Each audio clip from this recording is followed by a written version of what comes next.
asalaamaaleykum sama gars yi bienvenue sur Africa Tech.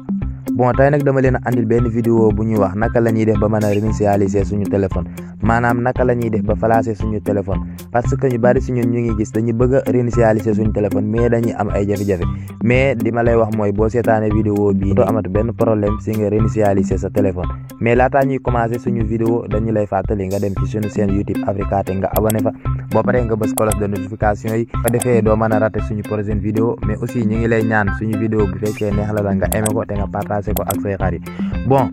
la réinitialisation mooy lan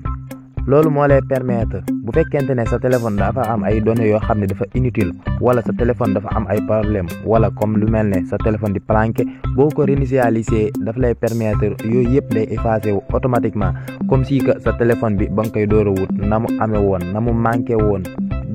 des données inutiles noonu la mel ba léegi. donc loolu dafa nekk loo xam ne dafa am important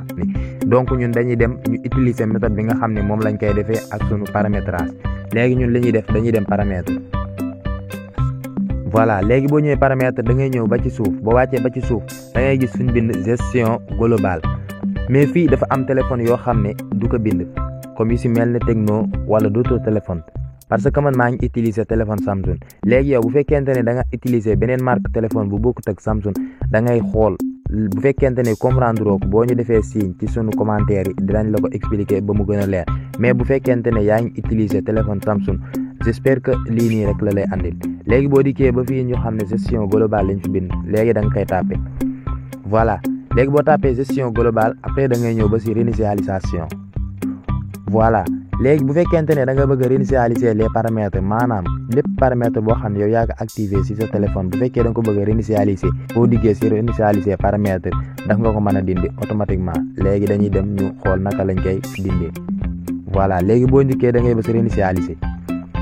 léegi daf lay wax nga tapé sa code maanaam code bi nga xam ne moom ngay ubbee sa téléphone léegi boo tapé sa code voilà da ngay gis ñu bind la réinitialiser boo ko bësee déjà sa téléphone sa paramétrage yi daal di réinitialiser voilà léegi bu ñu ñëwaatee ba fi nga xam ne dañu bind réinitialiser les paramètres réseau fii nii daf lay permettre bu fekkente ne sa Bluetooth wala sa Wi-Fi wala sa carte SIM da nga leen a bëgg a réinitialiser ba nga xam ne bépp données boo xam ne yaa fi activé comme lu ci mel ni da nga fi gis ay Bluetooth nom de Bluetooth yoo xam ne neexu la wala nom de Wi-Fi aussi de même que les réseaux bu fekkente ne carte SIM yi dafa am problème wala da nga si gis yoo xam ne neexu la bu fekkee da nga ko bëgg a réinitialiser da ngay ñëw fi nga xam ne fi lañ def réinitialiser les paramètres réseau léegi boo ko bësee de même que noonu la lay envoyé waat léegi nga dikkaat nga bësaa réinitialiser les paramètres voilà léegi nga def sa code léegi boo defee sa code de même fois que loolu lay andilaat réinitialiser boo ko bësee sa réseau yëpp daal di réinitialiser wu voilà léegi dañuy ñëw fi nga xam ne fi la ñuy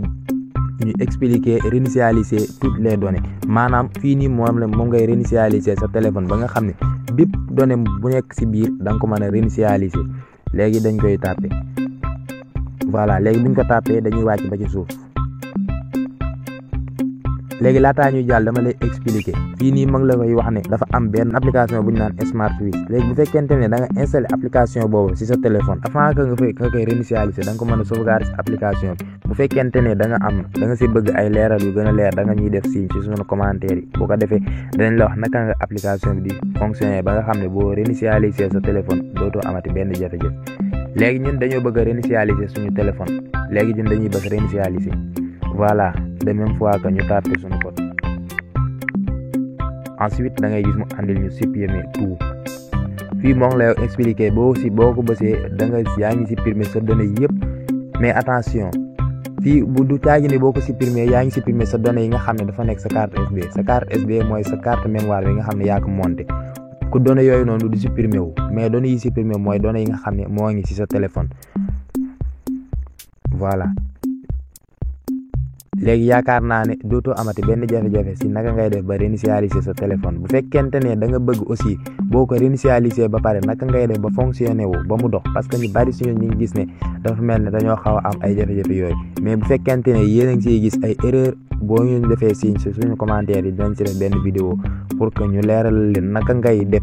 ban méthode nga utiliser ba boo ko réinitialiser du la laaj benn problème. donc ñu ngi lay jaajëfal yaakaar naa ne suñu vidéo bi neex na la ñu ngi lay fàttali nga dem ci suñu seen YouTube Africaté nga abonné fa boo paree nga bës cloche de notification yi bu ko defee ngay mën di jot suñu prochaine vidéo mais aussi ñu ngi lay ñaan suñu vidéo bu fekkee neex na la nga aimé ko te nga partagé ko ak say xarit à la prochaine vidéo.